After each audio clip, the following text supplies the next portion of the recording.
record. Hello everybody, Kat Wilton here. I'm here with Anne-Marie today, and Anne-Marie has just completed my 8-week Akashic Records clearing program, and I've asked her to join me today to share a little bit about how life's different for her now. Hi Anne-Marie, thank you so much for coming on. Hey Kat, it's so strange because it was only roughly about 14 months ago that we ended up meeting. We did, randomly. And yeah, I signed up for a program that I left quite quickly. However, in the brief time that I was on it, I was assigned you as my buddy in that program. Yes, by somebody totally different.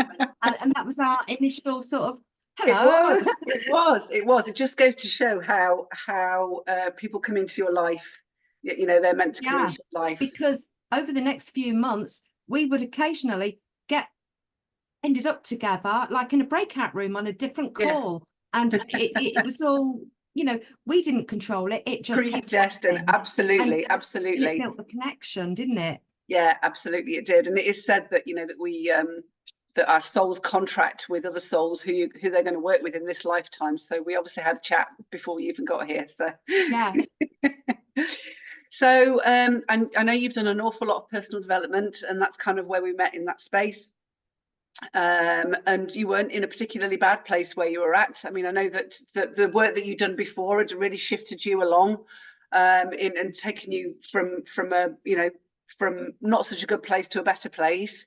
So just let everybody know kind of where you were at before the Akashic Records clearing.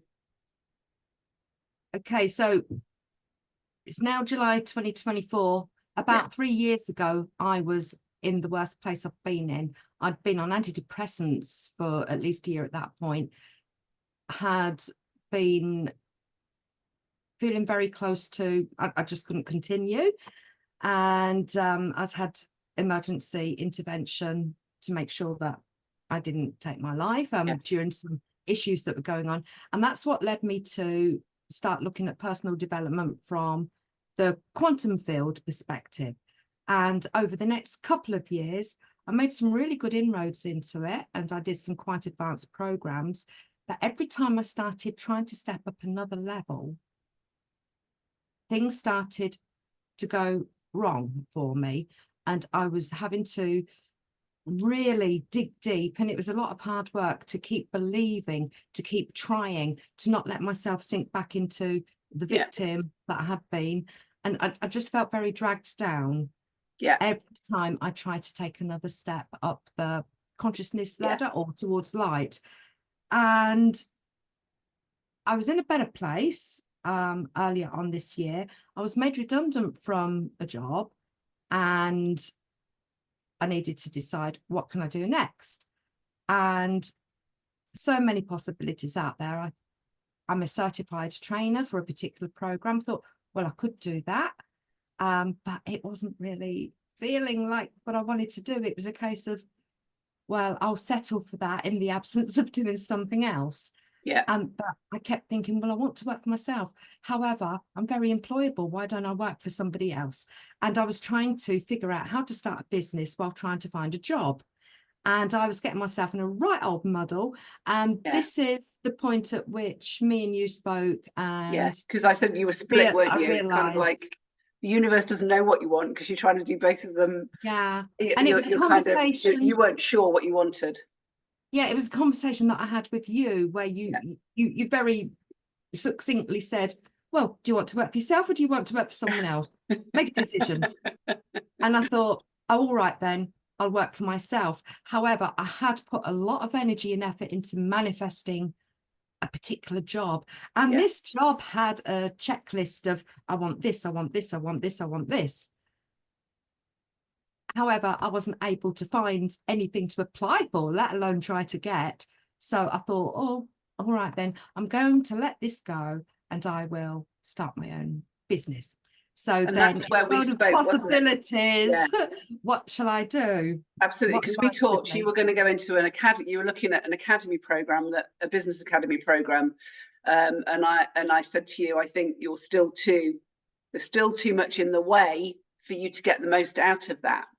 Yeah, there was a lot of fear in the background. I've always worked full time. I've always been in a situation where two incomes were needed to, you know, to keep paying the bills, and to actually not be earning any money was scary. Now, from talking to you at that time and a couple of other people, I'm very grateful for trusting I would be okay. And actually, I don't really check my bank accounts much, but the odd occasion I would look at my balance and, oh, the fact that I've suddenly lost some income each month doesn't seem to be reflected in my balance. We are coasting along, and I had the freedom somehow for a good 3 months or so to really figure out what I wanted to do. And that was allowing me also several few weeks of doing your program at the same time. And that was when your perfect job arrived and the perfect business around about the same time. So yes, after I made the decision that I wasn't going, I think you were about 3 weeks. Sorry, you were about 3 weeks into the program when this happened, wasn't it? Something like that. Yes. So it would have been about 6 weeks ago. I'd already decided a few weeks earlier, I'm not going to look for a job. And job found me. I was contacted by somebody, a recruitment woman who knows me, and she said, there's a role. You are the perfect person for it. I said, what are the terms and conditions? How will it look like for me? And when she told me, I thought, that not only meets everything on my checklist, but it's better. For example, I had decided I don't want a job where I have to work Friday afternoons. I've had jobs where I finish on Friday lunchtime before, and I wanted that again. So with this job, I don't work Fridays at all. So it's that bit better. The annual leave that I decided is the minimum requirement. I've got better than that. So, and it found you actually upgraded your job as well, didn't you? You actually managed to get yourself an upgrade once you'd had your interview. So, all right. The job that I was told and that I was interviewed for, I was told personal assistant. And then when the HR team sent me the contract and everything, I'm executive assistant. Now, I'm not attached to internal or external validation these days. It didn't matter to me if they called me the woman who does everything, and you know, but to actually be called executive assistant, I've never had a job title as lofty as that before. Nice. Nice. So it's just it was all part of the oh yeah, of course this has happened, but you know, I wasn't attached to it. But it's just nice because this might possibly be the last job I have for another person.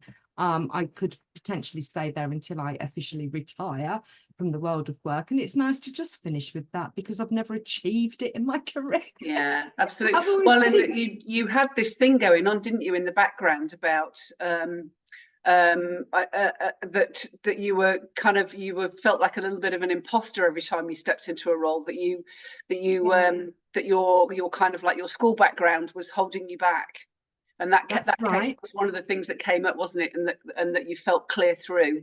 Carry that energy, don't you? You carry that energy of it with you, and it sounded to me like it got you were doing more in your job than you were kind of people pleasing in your job in order that somebody wouldn't look too closely at you, I guess, on a subconscious energetic level.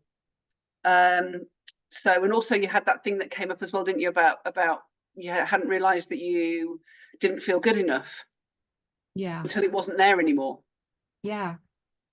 So there was a particular day, probably it was definitely more than halfway through the program that I did with you, when one day I'd had some strange shifts that I couldn't explain that just felt like a disturbance in the force.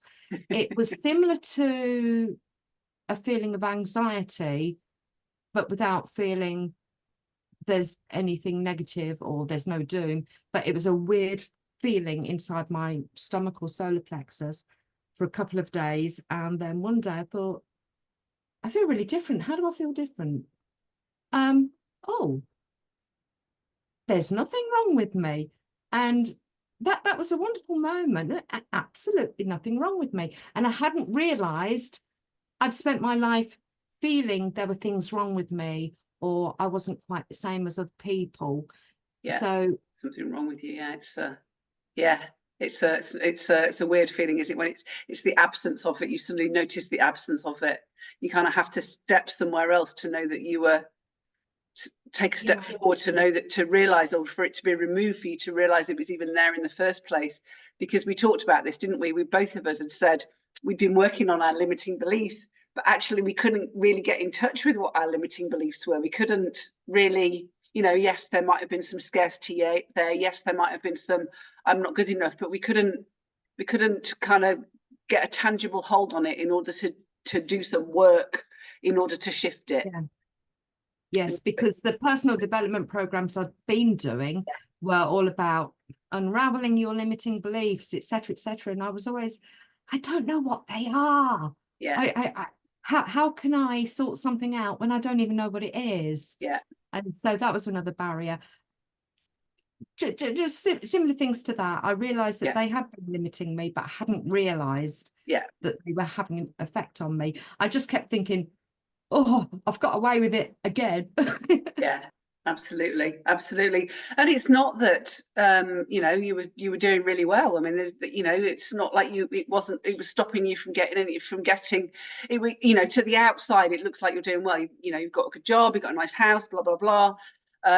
You've got your health, you've got a lovely marriage, a beautiful husband, all of those things, and it looks like, but from the inside of you, you were kind of and I say it this way because it was exactly the same for me as well. There's that undercurrent of something that's just makes you feel a little bit on edge, uneasy, not quite sure what's going on, and it's this it's this energy of something that's not good, that's negative.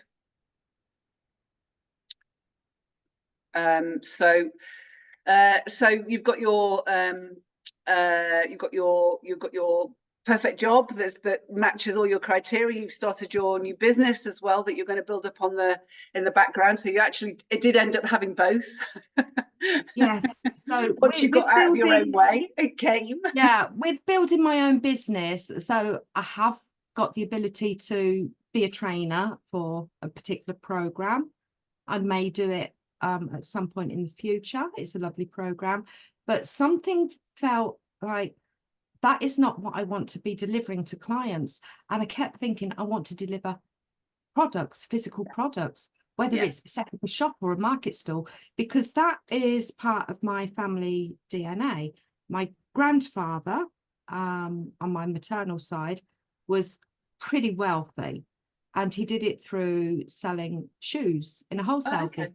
And I was involved in his business right from when I was a little kid. All the grandkids had to go and help granddad, even if it was weeding the yard, and he would pay us, or we would be helping load boots and shoes into the back of transit vans for the people going off to sell them on market stalls the next day. So actually being a bit of an Arthur Daly and being out for foreign people, that's a comic character who sells things, maybe even black market things, on a UK television program. But I just wanted to sell things rather than my services. And I couldn't figure out what to sell. But I've joined a program and a tribe and a community, and I've got accountability buddies in Amazon selling. My products are currently en route to me from China. I know what I'm going to sell. Perfect. I've placed the order. I've been negotiating with people who want to sell me their stuff and taking inspired action. Yeah. And taking inspired action. I love that. I love that. Because the job that found me is 30 hours a week. I've got my Fridays free. I'm home by 5 p.m. every single night because I finish at 4:30, and I've got the energy and the time to work on my own business. Wonderful. Wonderful. So It's been it is so the best of lovely. both worlds. Building my own Perfect. business as an entrepreneur, Perfect. and also working for an employer in a job that is actually a lovely environment. I saw that you did a recording a few days ago about your environment and sort of not mixing with people who moan or sort of drag you down. The place that I'm working at is extremely loving and peaceful and gentle. It's set in the countryside. It's got beautiful views over hills. It's got an ancient woodland, ancient wood with walkways. So go and have your time out. Yeah. Have time out. Wonderful. It's a very loving and supportive environment that I'm in while I'm actually out of the house. Perfect. Also, it's been absolutely amazing to work with you, Anne-Marie. So what I want to end on, and I'm so thrilled to see how much you've shifted and moved, because that's really what fills my heart, because you know, knowing my own journey and how much it shifted me internally, and the discovery of inner peace and having that in there, you know, the every day is I want to help other women do exactly the same thing. So it's been absolutely beautiful to work with you. And I just want to finish with you know, because when you're doing okay and things aren't too bad, there can be a lack of urgency to change anything, to actually want to you know, to do something about your situation, I guess. So and we originally spoke back in December, didn't we, about this program? Yes. So it was kind of 6 months.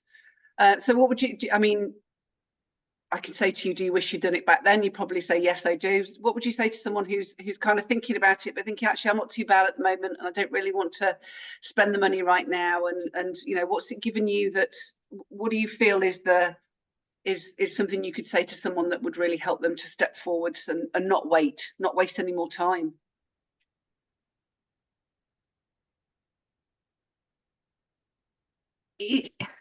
If you're even considering doing this, that's your inner self telling you this is right for you.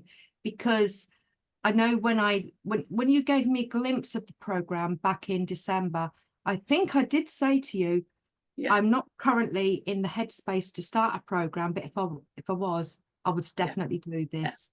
Because what I already knew about the field and our inner selves, when I saw the outline of your program, I thought, this is good. This will work. This is the final piece of the jigsaw puzzle for a lot of people, including me.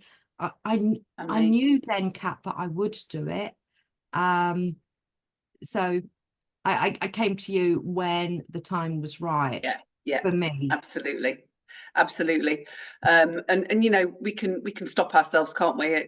We can hold ourselves back with not feeling like it's the right time to do something. I get that. I mean, I've done that exactly that myself. So and sometimes you just kind of have to make that decision, don't you? I don't think the time's ever really right. There's always something going on. It's like going on a diet, isn't it? Or you know, deciding to change your eating habits. It's like, well, I can't do it now because I'm going out next week with friends, and I've got a dinner party the week after, and I'm going on holiday 2 weeks after that. And then it's kind of like, before you know it, another 6 months has gone by, and you haven't done anything. So I mean, you know, from my point of view, it's like, strike now, do it now. Let's end the year. I mean, just think where you're going to be at the end of this year. I mean, did you even imagine it was going to be there at the beginning of the year? Well, the changes that have happened just during the eight or 9 weeks that I've done the program, you know, we haven't even touched on a lot of it. You know, because like yesterday I sent you a message saying I have just completely freaked out by, and you know, and you've had other similar messages like, can't believe this. And I don't want to talk too much about it, but I absolutely can believe it's happened. Yes. I mean, I don't want to talk too much about my own experiences and synchronicities, because everybody's going to be different. But this time last week, I happened by chance to be standing next to a person when they received a really horrible phone call to tell them that their best friend had passed away, and the way that the universe had kind of shifted me to actually be with that person as their phone rang. Yeah, and I was there to kind of cuddle them and calm them down, because they were about to jump in their car and shoot off. And to actually, it was very strange. And the person who it was said to me, I can't believe you happened to just be here when I had that phone call. And I messaged you, I said, I believe it. Yeah, absolutely.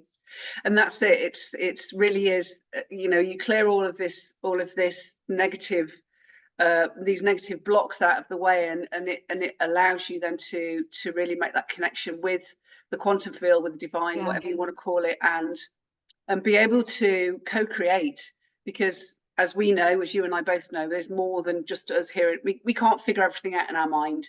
We need, you know, we to really build the life that you want, you need to be in concert with the universe, co-creating. So I've been doing your meditations every morning and immediately journaling afterwards. And part of my journals is I write a bit of a to-do list for the day. Yes. So for example, today it came to me, 2 particular names, 2 people I know, contact them today. And obviously I'm not going to say here. No, absolutely. And that's the inspired, and that's the inspired action coming through, isn't it? It's the inspired action, rather than you working really hard, sitting at your desk 7 hours a day trying to force things to happen. It's the things that come through, you action them, and that's working in co-creation. Perfect. Out of all the hundreds of people I know, those 2 names came to me. I don't know them particularly well, but I know that for some reason I need to contact them today, and that will happen. Wonderful. Thank you so much, Anne-Marie. I really appreciate your time. It's been so wonderful doing this program. I'm going to switch off now. So thanks everybody for listening.